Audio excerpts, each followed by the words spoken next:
আজকে আপনার কথাবার্তার মধ্যে ইমোশন পরিলক্ষিত হতে পারে, কিছু আর্থিক অপব্যয়ও আপনার মনকে অশান্ত করে তুলতে পারে, সমাজের সামনে কিছুটা অপযশ মেলার সম্ভাবনা রয়েছে,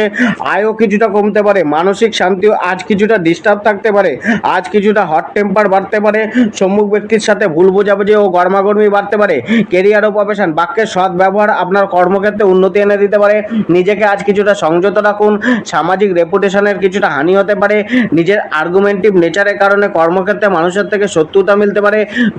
জবে বিশেষ প্রাপ্তির যোগ রয়েছে, তবে সম্মুখ ব্যক্তির চালাকি আপনি বুঝতে নাও পারেন, কিছুটা সাবধানে থাকুন। ব্যবসায় আজ বিশেষ সচেতনতার প্রয়োজন, কোনো ভুল ডিসিশন আপনার ব্যবসাতে লস এনে দিতে পারে, আজকে কোনো রিস্ক না নেওয়াই ভালো, ব্যবসায় কোনো টেকনিক্যাল কাজে বিঘ্ন আসতে পারে, কোনো স্টক আজকে ভেবেচিন্তে বের করা উচিত। জীবনসাথী ও পরিবার, বিবাহিত জীবনে কোনো সমস্যা চলতে পারে, স্ত্রীর কোনো শারীরিক সমস্যা চলতে পারে, জীবনসাথীর সাথে গরমাগর্মিও চলতে পারে, তবে পরিবার